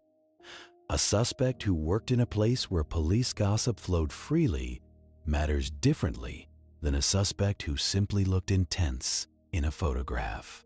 A suspect who lived near where letters were mailed matters differently than a suspect who liked puzzles at home. And even then, access is still not proof. The file teaches you humility in slow motion. You see how detectives tried to align suspects with the known movements in the case. If a letter was mailed from a certain area, could the suspect plausibly be there? If an attack occurred on a certain night, could the suspect plausibly travel to that turnout and back without anyone noticing? This kind of analysis is not glamorous. It is map work. It is measuring distance in minutes. It is considering the traffic patterns of a time before constant gridlock. It is asking whether a person's job schedule makes a certain night plausible or impossible. And the answer is often plausible. Plausible is the enemy of closure. Plausible leaves the door open for years. So you look for what turns plausible into pinned down. If the suspect owned a firearm of the relevant caliber, that matters a little. If the suspect owned that firearm and you can link that specific weapon to a scene through ballistic comparison, that matters a lot. But that second part is rare. Weapons get sold. Weapons get lost. Weapons get melted down into new metal and forget their old sins. If the suspect's fingerprints match a print on a letter, that matters. If you can prove the print belongs to the writer and not to a detective who handled it, if the suspect's deoxyribonucleic acid matches biological material from a stamp, that matters. If you can prove the stamp was licked by the sender and not by someone else, and not contaminated later, every apparent solution comes with a quiet footnote. The footnote is always human mess. You watch detectives across decades wrestle with that mess. They recheck old suspects as technology improves. They re-interview witnesses, even though time has turned their memories into soft clay. They dig through boxes, searching for a better preserved envelope, a cleaner latent print, a clear chain of custody. Chain of custody. You return to it again, because it is the spine of any real case. If you can't show where the evidence has been, you can't ask a jury to trust what it means. In the Zodiac case, that spine has scars. Evidence moved between departments. Letters handled by newsrooms, then police, then labs, then storage. Some items stored well, some stored poorly, because nobody in 1969 was planning for a future where a lab could vacuum skin cells off paper and build a genetic profile. So every modern test is a careful negotiation with the past. And that brings you, naturally, to the era where the public starts saying one word like it's a prayer. Deoxyribonucleic acid.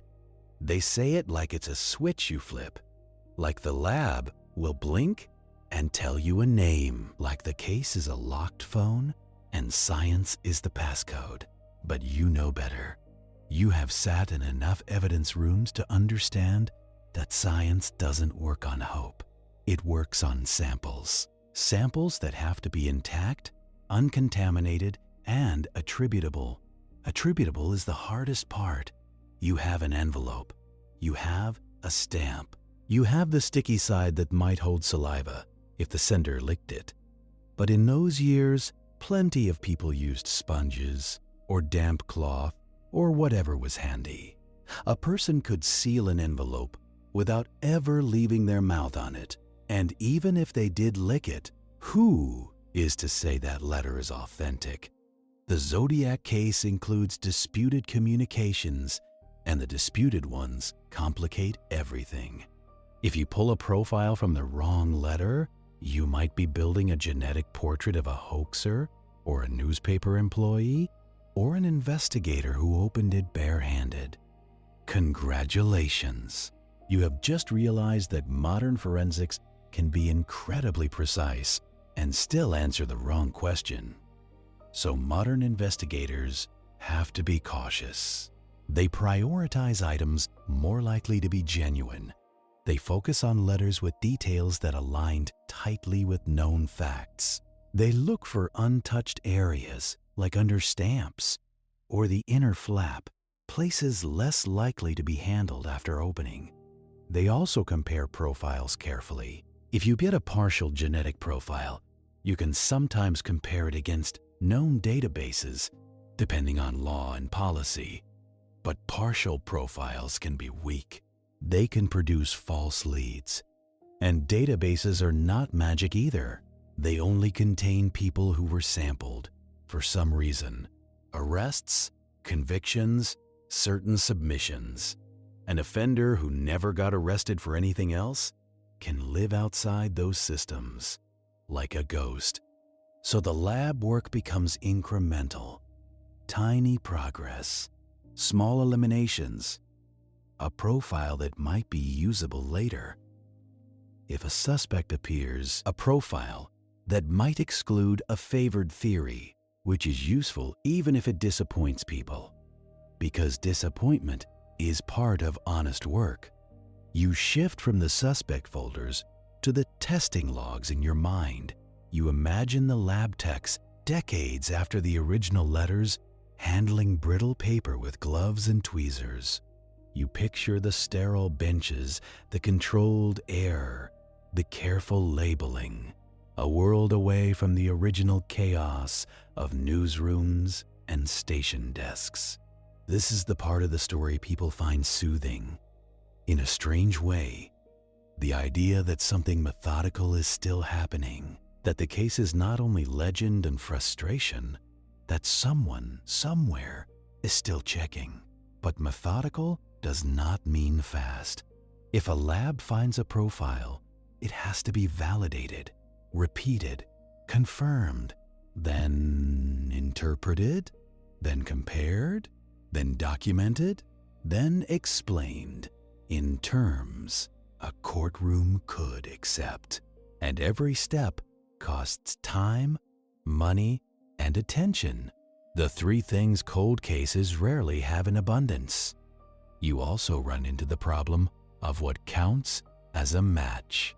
A complete profile match to a known individual is strong, but only if you can show that profile belongs to the offender.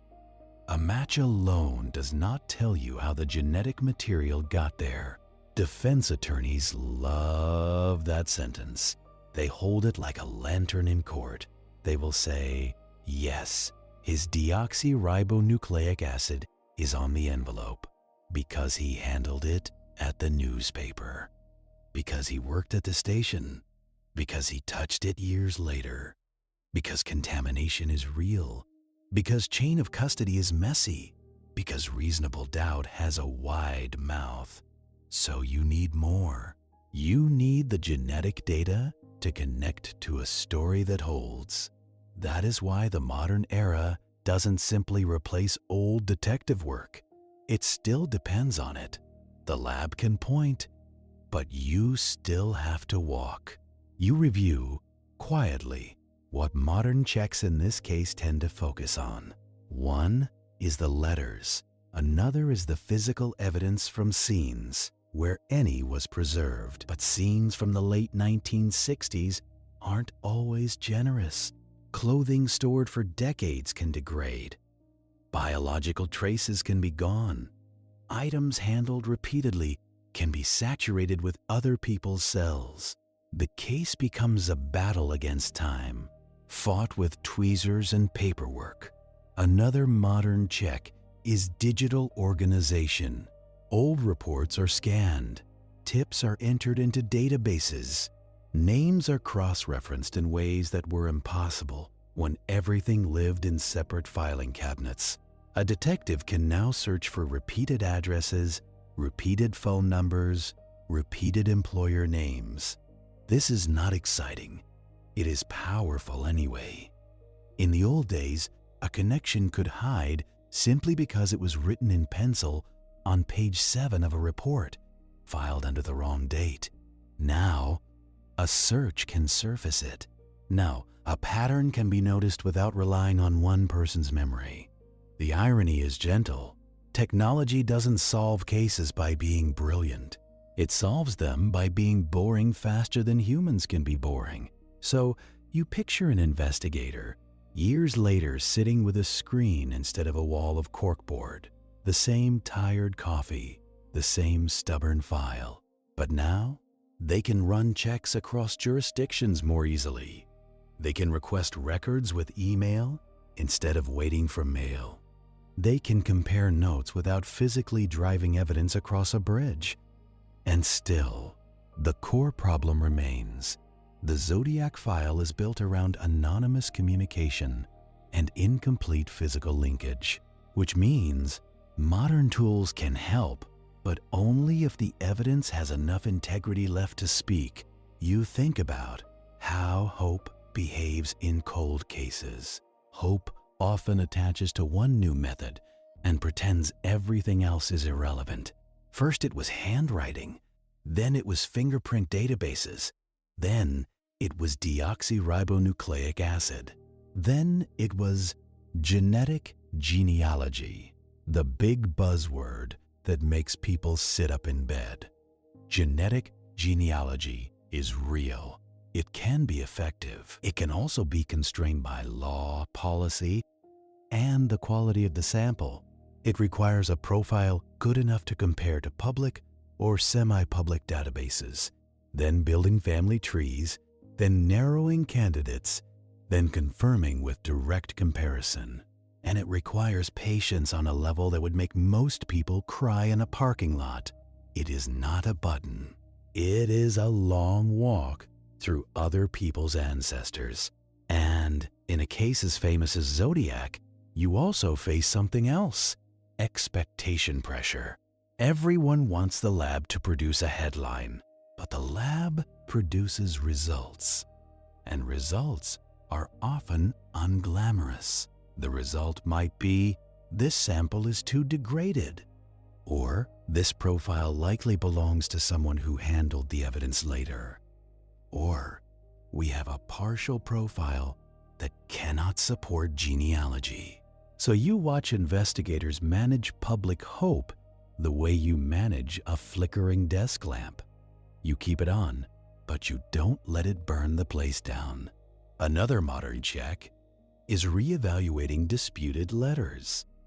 Some communications are widely accepted as authentic. others less so. The decision matters because testing the wrong items wastes time and muddies interpretation. So investigators and researchers look for consistencies in the authentic set. They examine paper stock. They examine printing methods. They examine postmark habits. They examine whether a letter included a detail later verified. They also look at the mistakes. Mistakes are often more stable than accomplishments. A person might fake brilliance, but they struggle to fake their own laziness. In the Zodiac letters, there are stylistic quirks, certain spellings, certain rhythms of threat and demand, certain ways of referring to police, to newspapers, to the public. Those quirks can help cluster documents. But clustering is still not identification. You return again to the point that makes this case feel endless. The offender's biggest success may have been simply refusing to be caught doing something else. No later arrest, no later violent crime definitively linked, no clean moment where a patrol officer finds the right man for the wrong reason. A lot of serial offenders are caught that way. Not by genius detectives, by traffic stops, by domestic calls, by probation violations, by being too messy in ordinary life. So, if Zodiac was never stopped, or if he was stopped and not recognized, the case remains a file without a door. That is where modern paper trail work tries to compensate. Investigators look at candidate lists. They examine men who lived in relevant areas, had relevant access, and fit broad descriptions. They compare those lists to employment records, military records. Incarceration records can be surprisingly important. If letters stop during certain periods, or crime stop, investigators ask, was a suspect in custody then, or hospitalized, or relocated, or dead? Dead suspects are a peculiar kind of frustration. A dead suspect can't be interviewed. A dead suspect can't provide a voluntary sample. You can still test evidence, and sometimes exhumation is possible, but the threshold is high, and the ethics are heavy. So you watch the case remain careful, even when people want it to be reckless. And while all this modern checking hums in the background, you begin to feel the story pulling away from suspects again and back toward people. Because the Zodiac case is not only a puzzle, it is a long shadow that sat on communities for years. You picture those communities in small ways, the way fear actually lives, not in screaming crowds, in routines changing. You are a parent in Vallejo, and you start checking the locks twice. You tell your teenagers to stop going out to lonely spots. They roll their eyes, because teenagers always do. But they listen a little. You start paying attention to cars that idle too long. You are a young couple, and you decide the beach is safer than the turnout. You decide the movie theater is safer than the lake road. You make choices you don't talk about out loud, because talking about fear makes it real.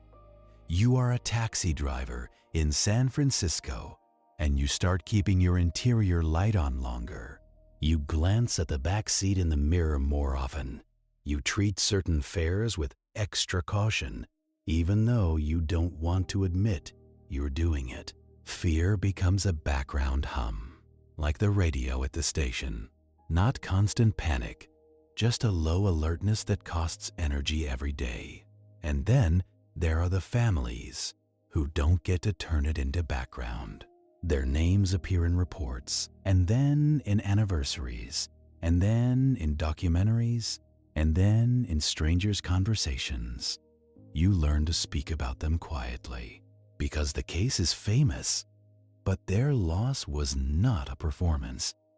It was a private disaster made public. Investigators carry that weight too, in their own way, not always as grief, because grief would drown them. More like a persistent irritation, the sense of a job unfinished, the sense of a person out there who wrote letters and never had to sit under fluorescent lights and answer for them. The longer a case stays open, the more it becomes part of identity. For a department, it becomes a reference point. For a detective, it becomes a file you don't want to inherit, because inheriting it means inheriting decades of failure. But detectives still inherit it. They still open the drawer. They still read the old memos with their outdated language and their tired optimism. They still wonder if one overlooked detail is sitting there like a coin on a sidewalk. Sometimes they find coins. Often they find lint. You can feel the human need for the coin. The coin would mean all those hours meant something. All those interviews, all those tips, all those nights away from home. The coin would justify the cold coffee. So when modern testing produces even a hint, it matters emotionally, even if it doesn't matter legally yet. And legal is where cases live or die. The public talks about truth. Courtrooms talk about proof.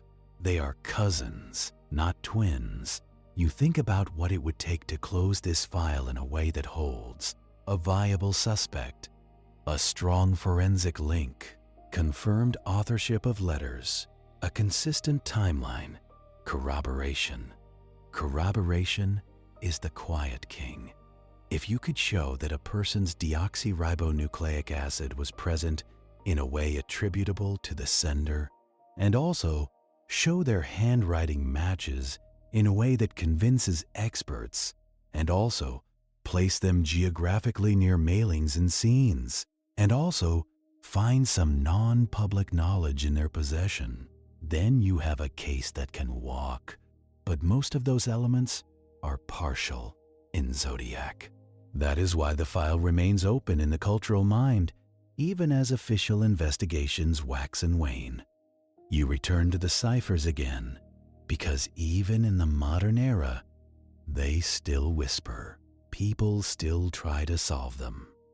And when a cipher solution is proposed, the public reacts like it's the last piece of a jigsaw puzzle. But you know what a cipher solution really is? Most of the time, it's a message. A message is not a fingerprint. It can reveal a mindset. It can confirm the author's desire to be seen. It can also be nonsense designed to waste your life. One of the later ciphers, known widely as the 340-character cipher, was solved by private citizens decades later, using modern computing assistance and careful reasoning. And when the solution arrived, it was not a name, it was not a map to a body, it was a familiar thing. More ego, more performance, more insistence on control. That's how these offenders stay consistent. They keep telling you who they are, emotionally, even when they never tell you their legal name.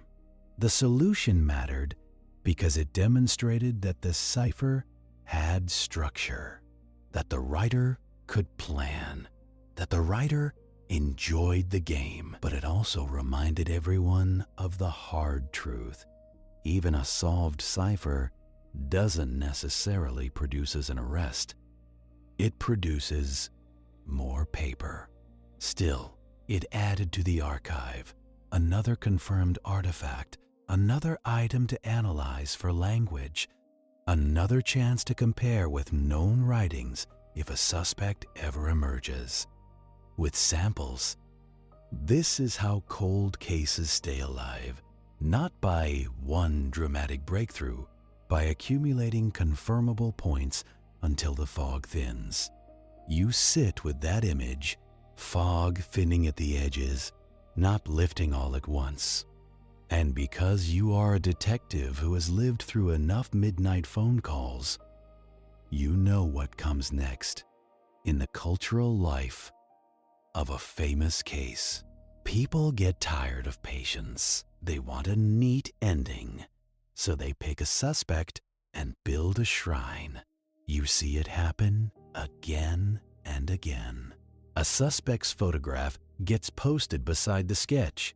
People draw lines between hobbies and ciphers. They treat every coincidence like fate. They ignore the parts that don't fit because the parts that don't fit are inconvenient. But the case is made of inconvenient parts. So you treat suspects as what they are, possibilities that require proof. You remember how investigators often use suspects, practically, to generate tests? If you have a person of interest, you can compare their known handwriting to letter samples. You can compare fingerprints if you can get them. You can check their location history. You can see if their lifetime line aligns with letter timing. Alignment is not guilt, but misalignment can be a mercy.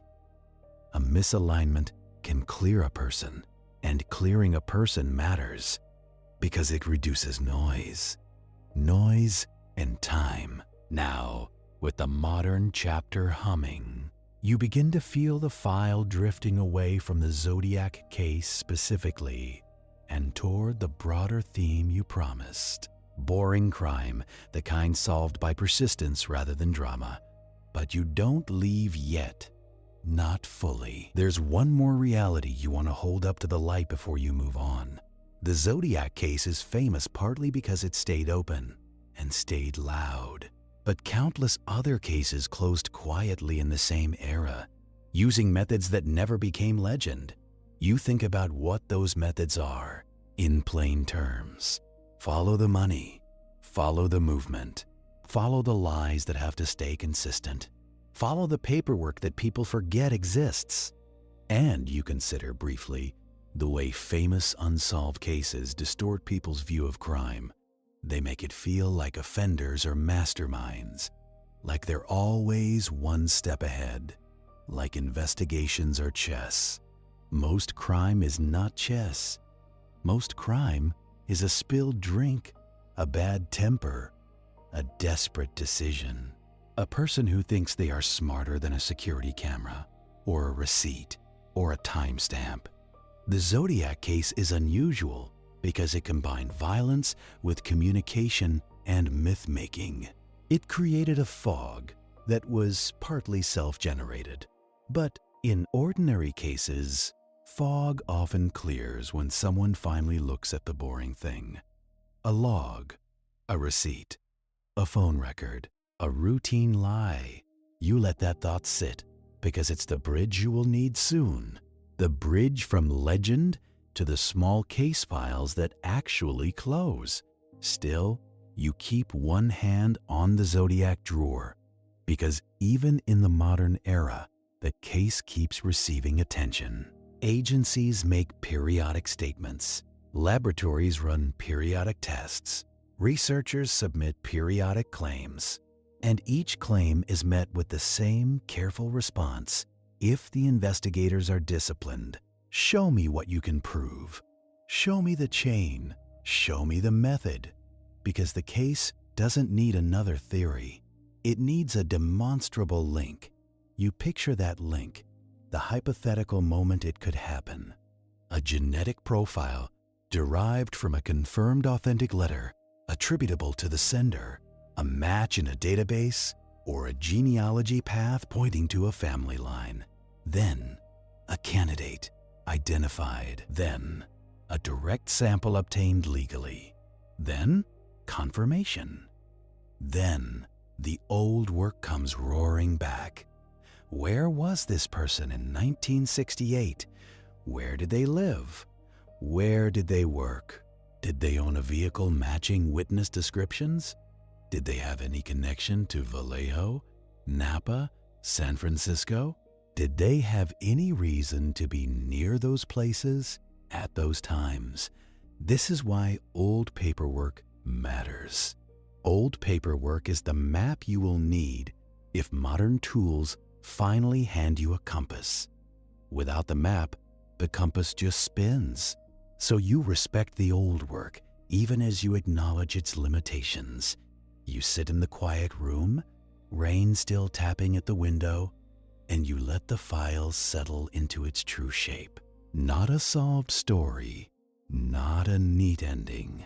A long investigation where method remained the only honest comfort. And as you prepare to widen the night, to open other drawers and show how boring cases close, you keep one last detail in mind. The Zodiac case taught agencies and the public a slow lesson. Attention is an accelerant. It can bring tips, yes. It can also bring hoaxes. It can contaminate memory. It can create pressure to act before facts are ready.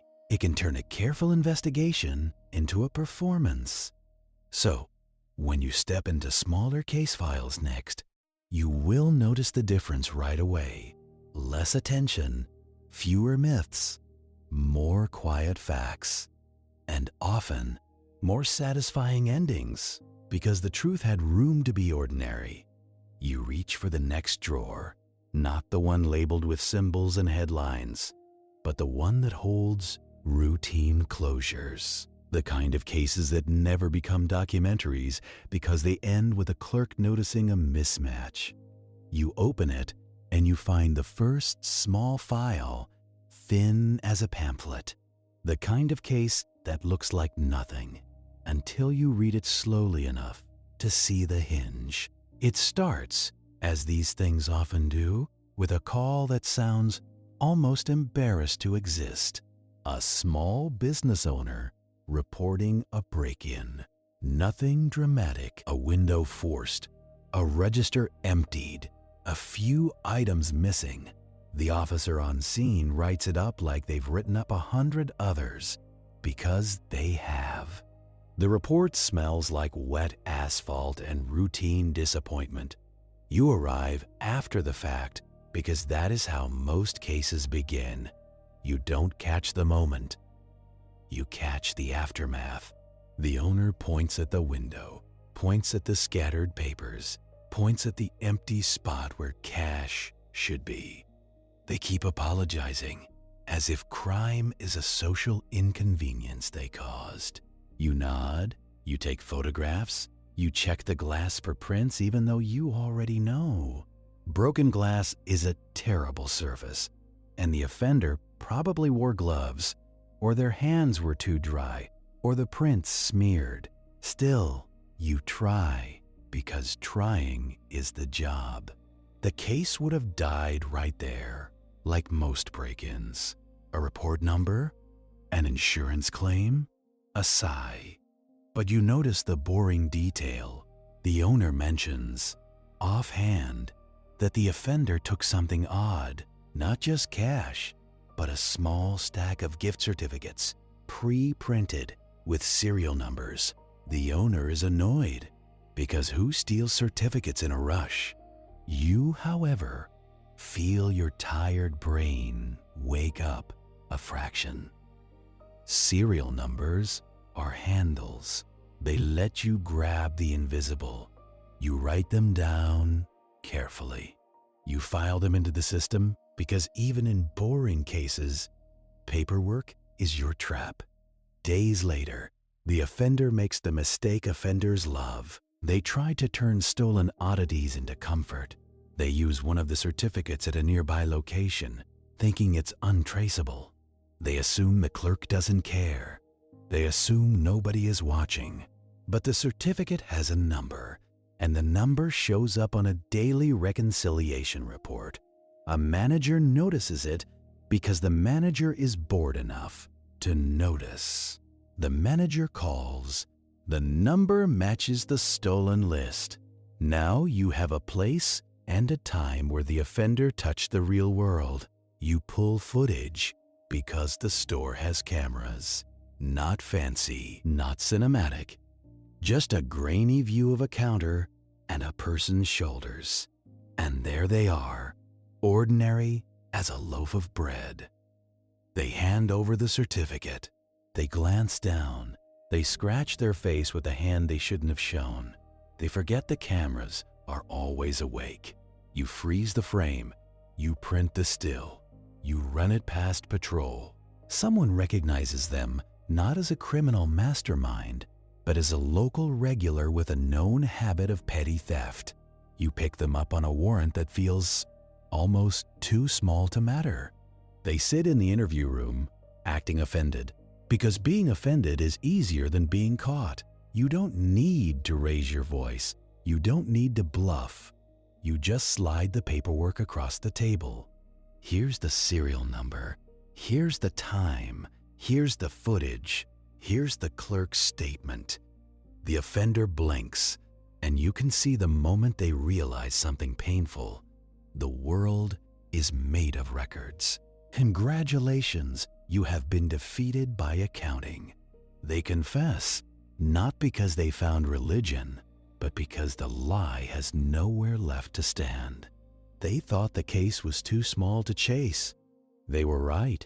In a way, the case wasn't chased. It was waited on, like a mousetrap, with bait that spoils slowly. You close the file, and the satisfaction is quiet. No headlines. Just a solved report, a small restitution order, and one less person wandering around thinking they're invisible. You set that file aside, and you reach for the second thin one. This one begins with a missing person report that feels, at first, like a misunderstanding. An adult? No obvious signs of violence, just gone. A spouse says they left for an errand and never returned. Friends say they seemed fine. The house looks normal, the kind of normal that makes you worry, because normal can hide anything. You take the report. You do the first steps: hospitals, jails, contacts, the boring checklist that keeps you from missing the obvious. Nothing. You interview the spouse, because you always do. The spouse is cooperative, too cooperative. They offer details without being asked. They tell you a timeline that is almost polished. Polished timelines make your skin itch. But you don't accuse. You don't dramatize. You just listen. They say the missing person left around midday. They say they went to a store across town. They say they never came home. They insist they called friends. They insist they searched. You nod and you write it down. Then you do the part that feels like clerical work, but is actually hunting. You verify. You check the missing person's bank activity. You check for card use. You check for toll crossings. You check for any digital trace, even small, because modern life leaks data everywhere. You find something simple. Their card was used not across town, but near the house, at a small gas station. The timestamp is close to the spouse's claimed timeline, but not quite. Not quite is where cases live. You pull the gas station receipt data, because gas stations keep logs. You pull the camera footage, because gas stations love cameras. And you see the missing person there, but you also see something else. You see the spouse's vehicle in the background. You see it idling where it doesn't need to. You see a figure inside. It doesn't prove a crime, but it punctures the polished story. So you go back calmly and you ask the spouse about the gas station. They hesitate, then explain it away. They say, "Oh yes, they must have stopped there. I forgot." They add a detail to patch the hole. But patched stories have seams. You run a second check. You look at the spouse's phone location data, obtained legally, because you have cause now. It places them near the gas station at the same time. Now you have a contradiction with documentation. The best kind. You ask again, and the spouse changes the story. Slightly. Just slightly. A little earlier, a little later, a small shift. People think lies are big. Most lies are small, and that's why they fail. The liar forgets that reality is consistent, and their story has to be consistent too. You keep working. You check vehicle mileage. You check whether the spouse's car moved more than they claimed. You find a toll record on a nearby bridge. A small fee, a big implication. Now the spouse's story has to stretch. You bring them in, again. Same small room, same cold coffee, same patient tone. You don't call them names. You don't shout. You just place each record down like stepping stones. Gas station log, camera still, phone ping, toll record, mileage inconsistency. By the time you finish, the spouse looks tired, not because you threatened them, but because their lie has become a full-time job. And you know the quiet truth? Most people are not built for full-time lying. They break eventually. Sometimes they confess, sometimes they lead you to where the missing person is. Sometimes they try one last story, and it collapses in their mouth. The case closes not with a dramatic chase, but with a spreadsheet of movements and a lie that couldn't keep up. You file it away with the same calm you always use. Not satisfaction exactly, more like the paperwork did what paperwork does. It held the shape of truth long enough for you to see it. You reach for the third file, and it's the smallest of all. A single page clipped to a thin report. A theft turned into something worse, the way small crimes sometimes do. A neighborhood complaint, really. Someone reports repeated vandalism, mailboxes tampered with, packages missing, no suspects, no clear pattern. Patrol drives through, nothing seen. The complaints keep coming because the offender keeps doing it, thinking repetition is safety. Repetition is a signature. So you start logging every report. Date, time, street, house number, package type, delivery service. You build a map, not because you love maps, but because your brain needs a way to see routine. A routine emerges. The thefts happen on certain days, certain hours, always within a few blocks, always near a path that connects to a small parking lot behind a row of shops. You sit in an unmarked car one morning, drinking coffee that tastes like burnt patience. You watch the quiet street. You watch dog walkers and delivery vans and nothing that looks like crime. Then you see it. A person who doesn't belong. Not because they look evil, because they look purposeful. They walk with the speed of someone who knows exactly what they're doing. They glance at porches, not at people. They scoop up a box like it's theirs, and they don't even check the label. They turn down the path, heading toward the parking lot. You follow, not running, not shouting, just moving steady, letting them make their mistake fully. Because if you rush, you might lose the simplest proof. In the parking lot, they open the package quickly, searching for value. They toss aside what they don't want. They miss a detail, a small tracking device placed by a resident who got tired of being a victim. Some residents don't call the police anymore. They call technology. The device pings a location, and the location is here. You step out. You identify yourself. The offender freezes, surprised, as if consequences were supposed to be optional. You search, legally, carefully. You find other packages in their bag. You find discarded items in the bushes. You find enough to turn a neighborhood annoyance into an arrest with actual evidence. Again, no genius, no thrilling showdown.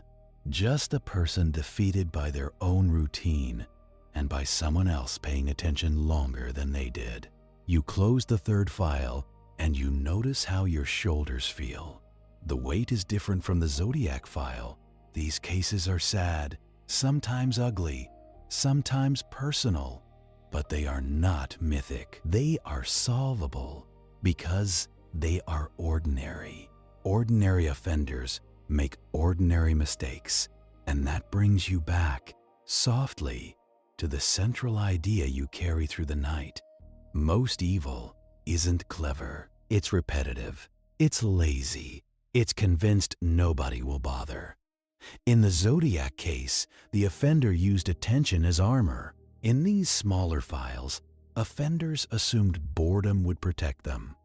They were right until someone outlasted them. You keep the drawers open in your mind because there are more cases like this. Always. The city never runs out of paperwork.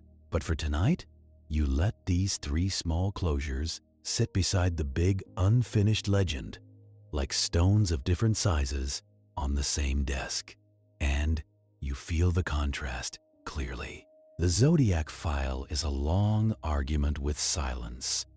These small files are arguments with habits, and habits, unlike legends, can be documented. You begin to gather the papers back into order, not to end the night, not yet, but to shift your posture back toward the unanswered. Because once you've seen how clean a boring solution can be, you can't help noticing how the Zodiac case refuses that cleanliness. It stays smudged. It stays disputed. It stays alive in the way only unfinished things can be.